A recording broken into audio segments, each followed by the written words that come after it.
प्यारे बच्चों, आज हम कक्षा 9 की विज्ञान की वर्कशीट नंबर 39 करेंगे। वर्कशीट नंबर 39 है बच्चों, बल तथा गति के नियम। बल और गति के नियम, बल और गति का पहला नियम आज हम इसमें स्टडी करेंगे। देखिए, किसी भी वस्तु को चलाने, रोकने, गति की दिशा या आकार को बदलने के लिए हमें बल की आवश्यकता पड़ती है। जैसे किसी रबड़ बैंड को खींचना, ट्राली को धकेलना, चलती कार में ब्रेक लगाना या रोकना या आटा गूंथना आदि। लेकिन कई बार वस्तु पर बहुत बल लगाने पर भी उसमें कोई गति नहीं होती है। जैसे यदि दो व्यक्ति एक भारी मेज या पिंड को विपरीत दिशा से धक्का दें या रस्साकशी के खेल में दोनों तरफ के खिलाड़ी एक जैसा बल लगाएं तो मेज या रस्सी बिल्कुल नहीं हिलती है। ये देख सकते हैं चित्र में, ये देखिए।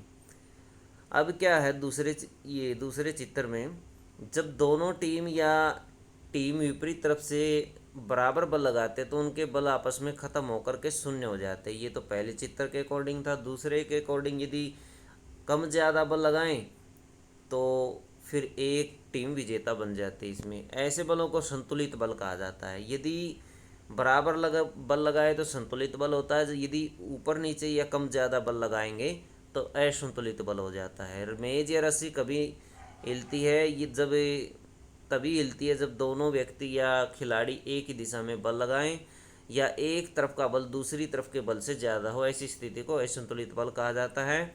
वस्तु ज़्यादा बल की दिशा में हिलने लगती है, ऐसे बल को असंतुलित बल कहते हैं। तो असंतुलित और संतुलित बल हमने देखा।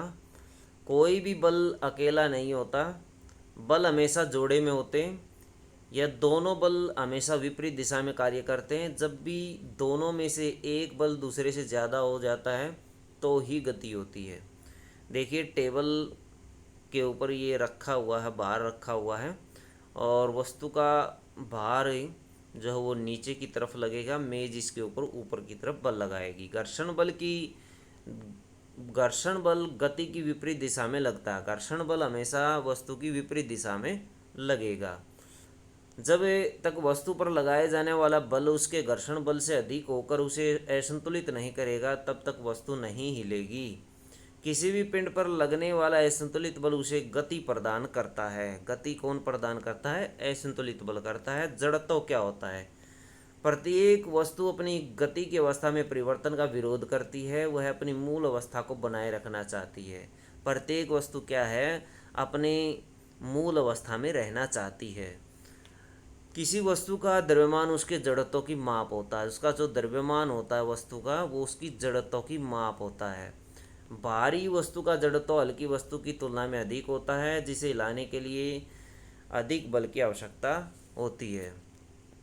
गति के नियम देखिए बच्चों। गति का पहला नियम, गति के पहले नियम के अनुसार प्रत्येक वस्तु अपनी स्थिर अवस्था या सरल रेखा में एक समान गति की अवस्था में बनी रहती है जब तक उस पर कोई बाहरी बल कार्यरत न हो। इसे जड़त्व का नियम भी कहा जाता है। किसी भी वस्तु का वह प्राकृतिक गुण जो उसकी विराम या गति की अवस्था में परिवर्तन का विरोध करता है वह जड़त्व कहलाता है। जैसे एक एग्जाम्पल हम ले लेते हैं।